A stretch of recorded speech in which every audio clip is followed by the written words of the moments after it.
Hello दोस्तों, मैं ऋषि आनंद आप लोगों का स्वागत करता हूं मेरे ऑफिशियल यूट्यूब चैनल पे जिसका नाम है वैदिक गणित। तो दोस्तों, ये जो मैंने जो वीडियो बनाई है ये क्वेश्चन ऑफ द डे का ये क्वेश्चन मतलब वीडियो है।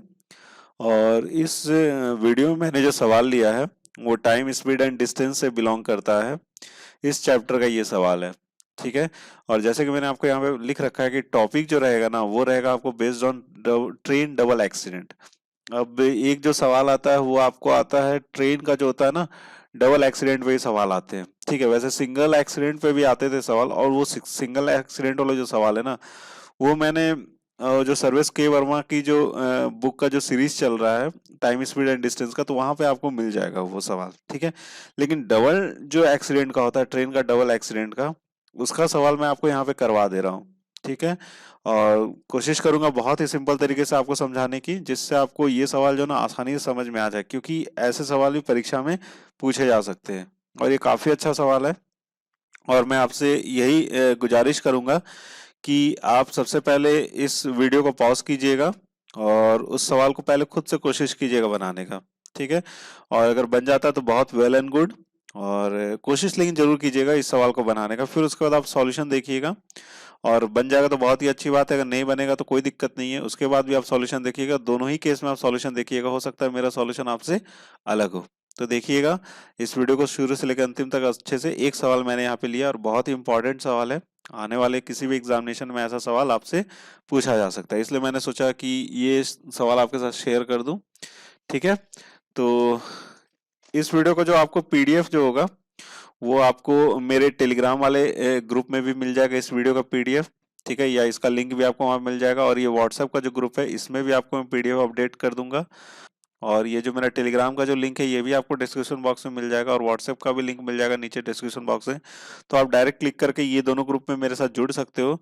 तो मैं आशा करता हूँ कि आपने पॉज करके पहले क्वेश्चन को हल करने की कोशिश की होगी, क्योंकि क्वेश्चन बहुत ही अच्छा सवाल है। और ये सवाल अगर आप खुद से कोशिश करोगे तो इस क्वेश्चन का आपको लेवल समझ में आएगा। ठीक है। तो चलिए शुरू करते हैं इस सवाल को, देखते हैं ये सवाल क्या है। बहुत ही अच्छा सवाल है। ठीक है, पहले लेकिन आप एक बार खुद से कोशिश कर लेना इस सवाल को। ठीक है। देखिए, सबसे पहले मैं आपको सवाल समझा दूं। सवाल में बोल क्या रहा है, a train meets with an accident twice in its whole journey. The first accident occurs after traveling 120 km. After that, its speed reduces to two-thirds of its original speed. The train meets second accident 160 km after this. Its speed becomes one-third of its original speed and reaches its destination 6 hours late. If first and second accidents had occurred 30 km and 60 km more further, then the train would reach its destination 7 by 4 hours earlier than before. ठीक है, find its total distance. ठीक है, सवाल को समझ लीजिए। सवाल क्या बोला जा रहा है कि एक ट्रेन जो है ना अपने पूरे जर्नी में दो एक्सीडेंट से गुजरती है, उसके साथ दो एक्सीडेंट हो जाते हैं। पहला जो एक्सीडेंट होता है वो आपको एक्सीडेंट होता है 120 किलोमीटर चलने के बाद होता है। ठीक है, जब वो 120 किलोमीटर चल लेती है तो उसके साथ क्या हो जाता है, एक पहला वाला एक्सीडेंट हो जाता है। ठीक है। तो उसके बाद जो होता है उसकी स्पीड जो है ना टू थर्ड हो जाती है। जितनी पहले स्पीड थी, ओरिजिनल स्पीड जो उसका था, उससे उसका कितना स्पीड हो जाता है, टू थर्ड हो जाता है। ठीक है। अब क्या बोला जा रहा है कि ट्रेन मीट्स सेकेंड एक्सीडेंट। अब इसके बाद जो चलना शुरू करती है टू थर्ड स्पीड में, उसके बाद 160 किलोमीटर के बाद भाई साहब फिर से एक्सीडेंट हो जाता है उस ट्रेन का। ठीक है, फिर से एक्सीडेंट हो जाता है, जिससे जो उसकी स्पीड जो है ना वन थर्ड हो जाती है। किसकी वन थर्ड हो जाती है, ध्यान देने वाली बात है, ओरिजिनल स्पीड की वन थर्ड हो जाती है। ठीक है। और वो अपने डेस्टिनेशन पे जहां पे पहुंचने वाली थी, जहां पे उसको पहुंचना था अपने डेस्टिनेशन पे, वो 6 घंटे लेट पहुंचती है। ठीक है, यहाँ तक आप बात समझ गए होंगे। ये केस फर्स्ट है। अब दूसरे केस की, यहाँ से इसके आगे की कहानी जो है दूसरे केस की क्या कहानी है। इफ अगर पहला और दूसरा एक्सीडेंट, समझिएगा ध्यान से, इफ अगर पहला और दूसरा एक्सीडेंट 30 किलोमीटर और 60 किलोमीटर आगे हुआ होता, मतलब अभी जहां पे हुआ है पहला एक्सीडेंट उससे 30 किलोमीटर आगे हुआ रहता, या 60 किलोमीटर और आगे हुआ रहता दूसरे एक्सीडेंट से, ठीक है, यहाँ पे मोर रिस्पेक्टिवली होगा, फर्स्ट और सेकंड, यहाँ पे आपको रिस्पेक्टिवली एक जोड़ लीजिएगा। ठीक है, यहाँ पे रिस्पेक्टिवली नहीं लिखा हूं मैं, रिस्पेक्टिवली होगा। ठीक है, क्या बोला यार, 30 किलोमीटर आगे होगा पहले वाले एक्सीडेंट से, और दूसरे वाले एक्सीडेंट से कितना आगे होगा, 60 किलोमीटर आगे अगर होगा तो अपने गंतव्य अपने पहुंचने वाले स्थान पे, डेस्टिनेशन पे वो 7/4 आवर्स अर्लियर पहुंच जाएगी। मतलब पहले 6 घंटे लेट पहुंच रही थी, उससे 7/4 आवर्स पहले पहुंच जाएगी। तो हमसे पूछा जा रहा है कि ये टोटल डिस्टेंस कितना चली ये ट्रेन टोटल डिस्टेंस कितना चली है, ये चीज यहाँ पे पूछा जा रहा है। ठीक है, देखो डिस्टेंस की जगह पे आपसे जो है ना स्पीड भी पूछ सकता है। क्या पूछ सकता है आपसे यहाँ पे, स्पीड भी पूछ सकता है। ठीक है, स्पीड भी पूछा जा सकता है। तो ये दो तरह के सवाल आ सकते हैं, या तो आपसे डिस्टेंस पूछ ले या फिर आपसे स्पीड पूछ ले। तो हम लोगों को देखना पड़ेगा भैया, दोनों निकाल के मैं आपको यहाँ पे बता देता हूँ कि अगर स्पीड पूछता तो आप स्पीड का जवाब कैसे दोगे, और अगर डिस्टेंस अगर आपसे पूछता है तो डिस्टेंस का जवाब कैसे दोगे, ये भी चीज मैं आपको यहाँ पे बता देता हूँ। लेकिन आपको जो अगर डिस्टेंस निकालना है ना, तो स्पीड निकालना ही निकालना पड़ेगा। ठीक है, तभी जाके आपका डिस्टेंस निकल पाएगा। ठीक है, तो देखो दो लाइनें हमने यहाँ पे खींच रखी है। क्यों खींच रखी है, क्योंकि दो केस है यहाँ पे। एक तो आपका कौन सा केस है, केस फर्स्ट है, और एक कौन सा आपका केस है, केस सेकंड है। ठीक है, यही चीज है। ठीक है, आइए पहले वाले केस पे आ जाते हैं। क्या बोला कि 120 किलोमीटर इसने चला, कितना चला है ये, 120 किलोमीटर चला है। तो 120 किलोमीटर अगर मैं समहाउ बोलता हूँ, यहाँ तक चला आपका 120 किलोमीटर। ठीक है, पहला एक्सीडेंट यहाँ पे हुआ, तो मतलब कितना चला यहाँ से यहाँ तक, यहाँ से यहाँ तक चला आपको 120 किलोमीटर। ठीक है, और यहाँ पर इसका क्या हो गया, पहला एक्सीडेंट हो गया। तो इसको मैं ऐसे लिख दिखा देता हूँ, पहला एक्सीडेंट हुआ। ठीक है, अब इसके बाद अब ये फिर से ट्रेन यहाँ से चलना शुरू किया, और कितना भी चला, देखिए पहला इसका एक्सीडेंट हुआ 120 किलोमीटर के बाद, और उसके बाद उसकी स्पीड हो गई 2/3, ओरिजिनल स्पीड की 2/3 हो गई। ठीक है, अभी इसको थोड़ा सा रहने देते हैं, आगे बढ़ते हैं। आगे क्या बोला, सेकंड एक्सीडेंट जो 160 किलोमीटर के बाद हुआ, मतलब इसके बाद ये कितना चला होगा, ये लगभग 160 किलोमीटर चला होगा, लगभग मैं बोलता हूँ यहाँ तक चला। ठीक है, और यहाँ पर इसका क्या हो गया, दूसरा एक्सीडेंट हो गया। यहाँ पर क्या हो गया, इसका दूसरा एक्सीडेंट हो गया। ठीक है, अब यहां से उसकी जो स्पीड हो गई 1/3 हो गई। अब इसके बाद ये 1/3 स्पीड से चला, और ये अपने डेस्टिनेशन पे, डेस्टिनेशन उनका कौन सा जगह है, ये वाला स्टेशन है। ठीक है, यहाँ पर इसको पहुंचना था, यहाँ पर वो 6 घंटे लेट से पहुंची। मतलब अगर उसका टी जो था, उसका एक्चुअल टाइम है, तो उससे 6 घंटे वो लेट से पहुंची। ठीक है, अब मैं बोलता हूं कि अगर मैं मान लेता हूं कि ट्रेन की स्पीड कितनी है, स्टार्टिंग में उसकी स्पीड है 3s है। कितनी स्पीड है, 3s, मैंने कितना माना, 3s। अब जो है उसका एक्सीडेंट के बाद, पहले एक्सीडेंट के बाद उसका कितनी स्पीड हो गया, 2/3 हो गया। मतलब 2/3 अगर इसका मैं लूंगा, 3s का अगर 2/3 लेता हूं, तो यहाँ पर कितना हो जाएगा, 2s हो जाएगा ना 2s। समझ रहे हैं मैंने यहाँ पे 3s क्यों लिया, क्योंकि मेरा फ्रैक्शन में नहीं आया। ठीक है, तो इस बात का ध्यान रखिएगा। आपको अगर कैलकुलेशन अगर सिंपल करना, तो इसी तरीके से स्पीड लोगे तो ज्यादा अच्छा रहेगा। अगर s लेकर और यहाँ पे 2/3 लिखोगे, तो उससे कोई फर्क नहीं पड़ने वाला, आपका जवाब वही आएगा। लेकिन इससे क्या होगा, मेरा कैलकुलेशन थोड़ा सा सिंपल हो जाएगा। ठीक है, अब इसके बाद 1/3 हो गया, दूसरे एक्सीडेंट के बाद अब इसकी स्पीड कितनी हो गई, 1/3 हो गई। तो 1/3 हो गई, तो 3s का 1/3 कितना हो जाएगा, s हो जाएगा। ठीक है, यहाँ पर स्पीड कितना हो गया, s हो गया। ठीक है, क्लियर है यहाँ तक। अब देखिए दूसरे केस में क्या बोला जा रहा है, अगर पहला और दूसरा एक्सीडेंट 30 किलोमीटर और 60 किलोमीटर अगर आगे हुआ होता, मतलब ये वाला जो है हमारा, ये पहला एक्सीडेंट का ये वाला है पहले केस में, तो इससे क्या बोला जा रहा है, इससे बोला जा रहा है कि 30 किलोमीटर और आगे होता। ये लगभग ये वाला हो गया पोजीशन, पहले वाला एक्सीडेंट का पहले केस में।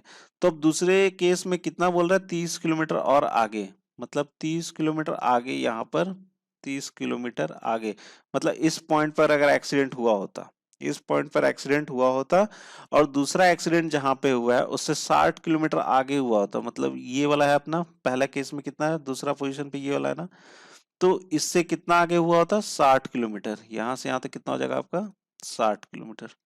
समझ रहे बात को, इतना आगे हुआ होता, तो हमारी जो ट्रेन है 7/4 आवर्स पहले पहुंचती। मतलब पहले वाले केस से वो 7/4 आवर्स पहले पहुंचती। मतलब कितना मैं यहाँ पे लिख सकता हूँ, t+6 पहले वाले केस में पहुंच रही थी, इसमें 7/4 आवर्स क्या करना पड़ेगा, माइनस करना पड़ जाएगा। तो ये कितना हो जाएगा, 4 6 24, और 24 में से 7 माइनस हुआ तो कितना हो जाएगा, t+17/4, t+17/4 आवर्स में पहुंची यहाँ पे, ठीक है। उसको 17/4 घंटे लेट पहुंची, जो एक्चुअल टाइम था मेरा। क्लियर है यहाँ तक? ठीक है। देखिए दोनों केस मैंने यहाँ पे लिख लिया है। इसमें क्या बोला, 30 किलोमीटर और अगर फर्दर एक्सीडेंट हुआ होता, 60 किलोमीटर फर्दर एक्सीडेंट हुआ होता, तो वो 7/4 घंटे पहले, पहले वाले केस से 7/4 घंटे पहले पहुंच जाती। ठीक है। तो एक चीज बताओ, जो यहाँ पर एक तरह से मैं बोल सकता हूँ कि इन दोनों के बीच में, ध्यान से सुनिएगा इस बात को, इन दोनों के बीच में 7/4 आवर का डिफरेंस है। बोल सकते हैं ना, कितना का डिफरेंस है? 7/4 आवर्स का डिफरेंस है। और ये जो 7/4 आवर्स का जो डिफरेंस है, वो कौन यहाँ पर कर रहा है? बहुत ध्यान समझिएगा इस चीज को। इस क्वेश्चन को ऐसे सॉल्व करोगे तो बहुत आसानी से सॉल्व हो जाएगा। यहाँ जो 7/4 घंटे का जो हमको डिफरेंस आ रहा है, वो तो किसकी वजह से आ रहा है? तो अगर आप दोनों केस को ध्यान से देखोगे तो ये इसकी वजह से आ रहा है। ये इधर में जो 30 किलोमीटर जो आगे एक्सीडेंट हुआ, और ये जो 60 किलोमीटर आगे सेकंड वाले एक्सीडेंट से 60 किलोमीटर आगे जो एक्सीडेंट हुआ, इसकी वजह से हमारा क्या डिफरेंस आ रहा है? 7/4 आवर का डिफरेंस आ रहा है। क्लियर है? तो अगर मैं इसी चीज को अगर यहाँ पे देखता हूँ, अगर मैं थोड़ा सा एक्सटेंड करता हूँ यहाँ पे, तो ये जो इतनी जो दूरी है, जो 30 किलोमीटर की जो दूरी है ऊपर में, यहाँ पे स्पीड उसका कितना है? 2s है। और यहाँ पर जो इसका जो स्पीड है, बहुत ध्यान समझिएगा इस चीज को, यहाँ पर जो स्पीड है 30 किलोमीटर अगर आगे चल रहा है, तो यहाँ से यहाँ तक कितना जा रहा है? इसका 3s ही है। तो यहाँ पे इसका स्पीड कितना होगा? 3s ही होगा। होगा ना भाई? कितना होगा? 3s होगा। क्लियर है? अब उसी तरीके से अगर मैं यहाँ पे भी देखता हूँ, तो इसको अगर मैं एक्सटेंड करता हूँ इस तरह से, तो यहाँ पर जो स्पीड है इसकी, अभी भी इसकी स्पीड जो है, यहाँ पर जो स्पीड है वो कितनी अभी भी इसकी है? इसकी यहाँ पे कितनी स्पीड हो गई है? यहाँ पे इसकी स्पीड पहले वाले केस में कितनी? s है ना। पहले वाले केस में कितनी स्पीड है इसकी? s है यहाँ पे। और यहाँ पर कितना हो गया? यहाँ पर इसको देखा जाए तो ये 2s जो है ना 60 किलोमीटर आगे, तो मतलब 2s भी हमारा क्या हो जाएगा? यहाँ पे 2s हो जाएगा। 60 किलोमीटर आगे चला गया उसका स्पीड। तो यही जो है यहाँ पर क्या कर रहा है? डिफरेंस क्रिएट कर रहा है किसका? समय का। समझ रहे हैं बात को? यहाँ पे जो 30 किलोमीटर है वो डिफरेंस क्रिएट कर रहा है, यहाँ पर जो 60 किलोमीटर जो आगे एक्सीडेंट हुआ है ना, वही डिफरेंस क्रिएट कर रहा है, ये 7/4 आवर्स का। समझ गए?